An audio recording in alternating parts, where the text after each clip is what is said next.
wristband. Yeah, there was a miscommunication early. They mentioned that you guys had the wrong plays in the wristband on the first two drives. Is that accurate? No. Yeah.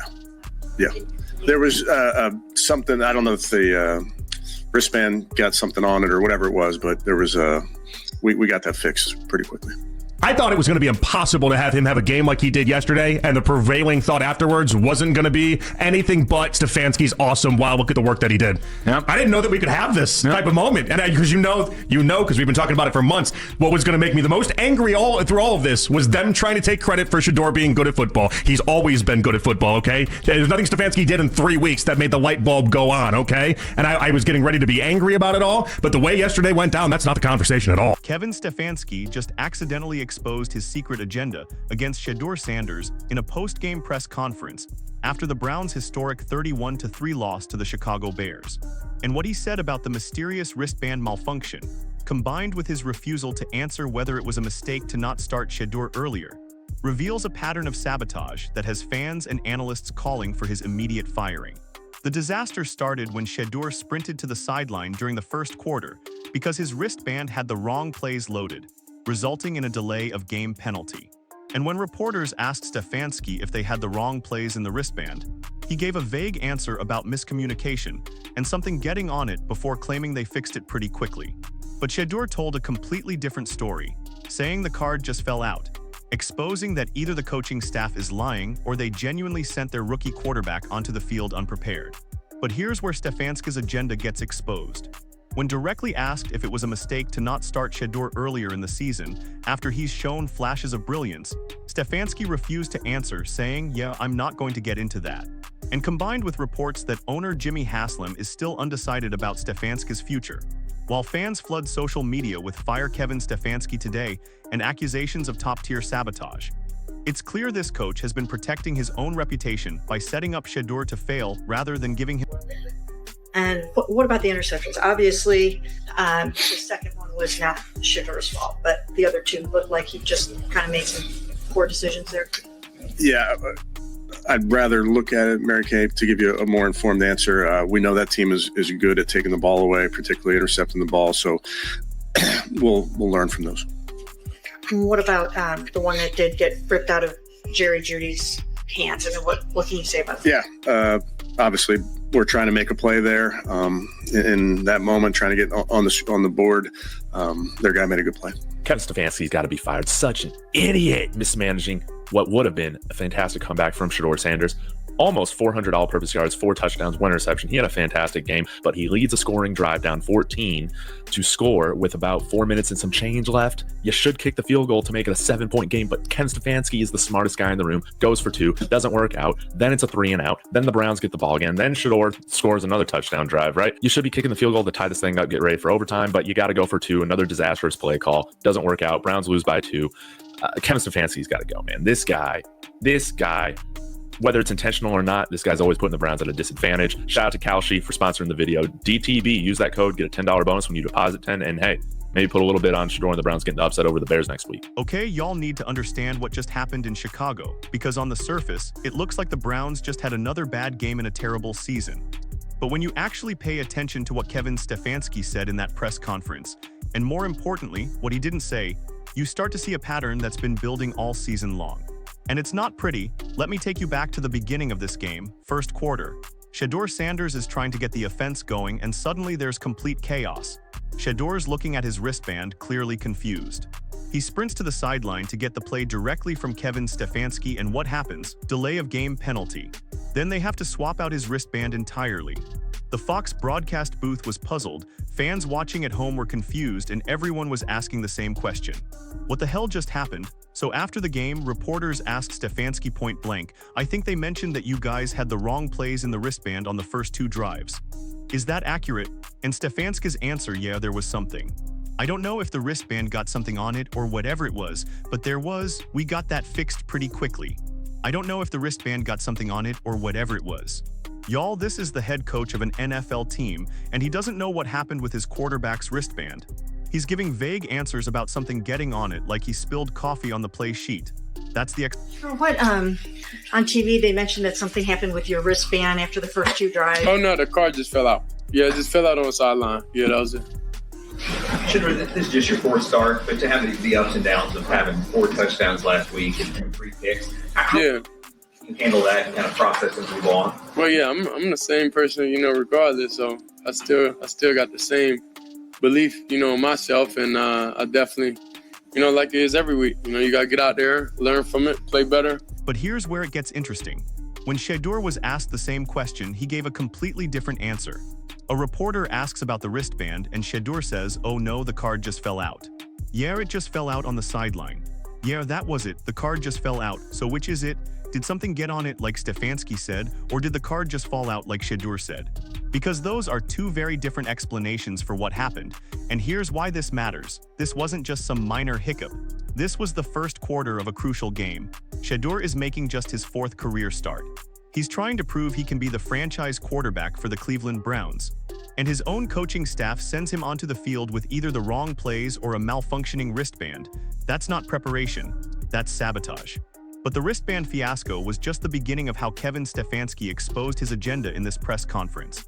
Because when reporters started asking about Shedeur's performance, 3 interceptions, 5 sacks, 177 yards on 18 completions, Stefanski's answers revealed so much about how he really views this situation. A reporter asks about the interceptions, and Stefanski says, "Yeah, I'd rather look at it, Mary Kay, to give you a more informed answer.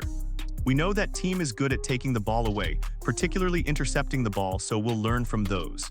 I'd rather look at it to give you a more informed answer." Okay, so Stefanski can't even give specifics about what went wrong with the interceptions immediately after the game. He needs to watch film first. That's fine.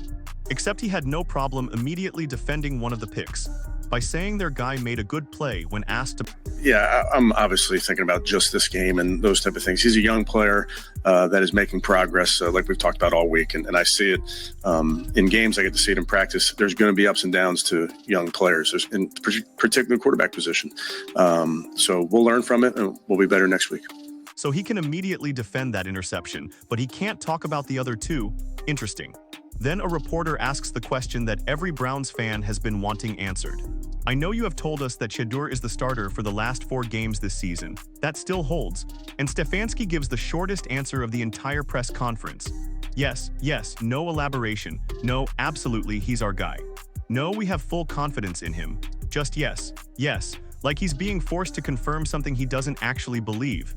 But then another reporter asks about Shedeur's development, considering all the obstacles he's faced. Offensive line injuries, lack of weapons, David Njoku being out. And Stefanski says, "Yeah, I'm obviously thinking about just this game and those type of things." He's a young player that is making progress, like we've talked about all week. And I see it in games, I get to see it in practice. There's going to be ups and downs to young players, particularly the quarterback position. So we'll learn from it and we'll be better next week. There's going to be ups and downs to young players. On the surface, that sounds reasonable. But listen to what Stefanski is really saying. He's framing Shedeur's struggles as inevitable ups and downs of a young player, while completely ignoring the fact that he created many of those struggles by not starting Shedeur earlier, by not giving him first-team reps in training camp, by sending him onto the field with a malfunctioning wristband.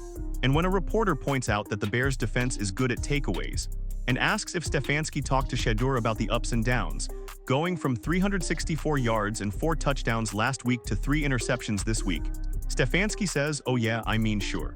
You talk to your quarterback a lot about the opponent you're facing, what they're good at, things they're going to try to take away. But at the end of the day, you just have to focus on your development in each one of these games." And he's fighting like crazy to try to. Getting up 2 scores early and then 3 in the third. Did it drastically change what they were able to do on defense? Kind of limited you guys on offense. I would give them credit. Obviously, they did a great job, but we have to execute better in some areas. You talk about the ups and downs, and obviously that's the best takeaway defense in the NFL. Do you talk to Sanders about just 364 yards last week, turnovers this week, that up and down? Particularly to their takeaways, you're saying? He's fighting like crazy to try to help us win. That's the most genuine thing Stefanski said about Shedeur in the entire press conference. And even that sounds like he's surprised by it, like he didn't expect Shedeur to actually be fighting for wins. But here's where Kevin Stefanski really exposed his agenda. Not in this press conference, but in one that happened earlier in the week, because reporter Ashley Holder asked Stefanski a direct question that every Browns fan has been screaming about. Was it a mistake to not start Shedeur earlier in the season? And Stefanski's response, "Yeah, I'm not going to get into that. I'm not going to get into that." Y'all, that is not the response of a head coach who made the right decision. If Stefanski genuinely believed that waiting to start Shedeur was the correct move, he would have defended it. He would have explained his reasoning. He would have said no, Shedeur wasn't ready, or we needed to evaluate other options first or something. But instead, he completely dodged the question because he knows he screwed up. He knows he wasted valuable development time for a rookie quarterback who clearly has franchise potential, and he doesn't want to admit it because it makes him look bad. And that's what this is really about. Kevin Stefanski isn't trying to develop Shedeur Sanders. He's trying to protect his own reputation. Because if Shedeur succeeds, despite being a fifth-round pick that Stefanski buried on the depth chart, it proves that Stefanski's evaluation was wrong. It proves that he wasted half a season starting other quarterbacks when he had a potential franchise guy sitting on the bench. He's fighting like crazy to try to help us win. Obviously, we came up short. All of us, we came up short. So you learn from it and you apply those lessons in the future. It seems like they moved Caleb Williams around, moved the pocket, trying to neutralize your pass rush. What did you think about what they would do there, and what kind of pressure does Caleb put on a defense when he's out of the pocket? Yeah, well, we knew all week going into this one that he's as elusive as anybody is in the league. Obviously, they've designed plays for him to get outside the pocket. And then he has ways to off structure, get outside the pocket. The touchdown pass that he made. But if Shedeur struggles, well, then Stefanski can say, "See, I told you he wasn't ready. That's why I didn't start him earlier." He gets to be right either way. That's the agenda, that's the sabotage, and that wristband malfunction. That's just the most obvious example of how Stefanski is setting Shedeur up to fail. Now, let's talk about what's happening behind the scenes, because this situation is way bigger than just one game or one wristband issue. According to ESPN Cleveland's Tony Rizzo, owner Jimmy Haslam is still undecided about whether Kevin Stefanski and general manager Andrew Barry will return next season. Rizzo says Haslam has not made up his mind yet and that the organization can make arguments for both ways. Translation: Stefanski's job is not safe and he knows it. So what does a coach do when his job is on the line? He tries to control the narrative. He tries to make sure that if things go wrong, it's not his fault. And the easiest way to do that? Blame the rookie quarterback. Think about the pattern here. Stefanski started the season with Joe Flacco. Then he traded Flacco and started Dillon Gabriel. Gabriel got a concussion. So Shedeur came in cold against the Ravens with 0 first-team reps and looked terrible, 4 for 16 for 47 yards in an interception. And Stefanski could say, see, he's not ready. Then Shedeur got a few starts and showed flashes. 722 passing yards and 5 touchdowns in 3 games, the most among all rookie quarterbacks in that span. He joined Joe Burrow as the only player to record at least 350 passing yards. You know what league we in? Yeah, you can lose your job at any point in time. So you don't play with fear. When you live and play in fear, then like you'll never be yourself. So I don't play or live in fear. Whatever situation I'm in. Whatever happens, it happens. But I live each moment and try to live each day to the fullest. So never live in worry or fear. Instead of embracing that ascent, what does Stefanski do? He yanks Shedeur during a critical 2-point conversion try versus the Titans and opts for a wildcat formation that flops. Then the very next week against the Bears, Shedeur begins the game with a faulty wristband that causes a delay of game penalty. That's not misfortune, that's a trend, and followers are observing. Online platforms erupted after the Bears' defeat with demands to dismiss Kevin Stefanski immediately. One follower posted, "Shedeur Sanders is being undermined by his own coaching squad." Not only is Stefanski crippling Sanders, he's guaranteeing his coaching tenure ought to be finished. Another follower replied directly to Stefanski's reluctance to address whether it was an error to not start Shedeur sooner. Why, Kevin? You had no issue declaring that Shedeur wasn't prepared to perform when you inserted Dillon, which plainly wasn't accurate. The followers perceive it. The media perceives it. And now, with Stefanski's ambiguous, dodging replies in this media briefing, everyone can discern the scheme. But here's what renders this entire scenario even more devastating. Shedeur Sanders is managing it with greater poise and expertise than his own head coach. When a journalist questions Shedeur how he feels, realizing that Kevin Stefanski is backing him as the starter for the remainder of the game. On TV they mentioned that something happened with your wristband after the first 2 drives. Oh no, the car just fell out. Yeah, it just fell out on the sideline. Yeah, that was it. Shedeur, this is just your 4th start, but to have the ups and downs of having 4 touchdowns last week and 3 picks. Yeah. handle that kind of process and move on? Well, yeah, I'm the same person, regardless. So I still got the same belief, in myself, and I definitely, like it is every week. You got to get out there, learn from it, play better. Shedeur doesn't even believe Stefanski's commitment to him. He knows his coach isn't fully in his corner. And when the reporter follows up by asking if it helps that he's not worried about losing his job, Shedeur drops this bomb. You know what league we in? You could lose your job at any point in time, so you don't play with fear. When you live and play in fear, then you'll never be yourself. So I don't play or live in fear. Whatever situation I'm in, I'm in. Whatever happens, it happens. But I live each moment and try to live each day to the fullest. So never live in worry or fear. You don't play with fear. This is a 23-year-old rookie quarterback who just had the worst game of his NFL career, who's been disrespected by his coaching staff, who was sent onto the field with the wrong plays on his wristband, who got benched during a crucial 2-point conversion the week before, and he's standing there talking about not living in fear. Meanwhile, his head coach won't even answer basic questions about whether he made a mistake in how he handled the quarterback situation. Who's showing more leadership? Who's showing more accountability? Who's showing more maturity? It's not Kevin Stefanski, it's Shedeur Sanders. And when reporters ask Shedeur about his own performance, he takes full accountability. We got a loss, so that's not good, so that's what sums it up. No excuses about the wristband. No excuses about the offensive line injuries.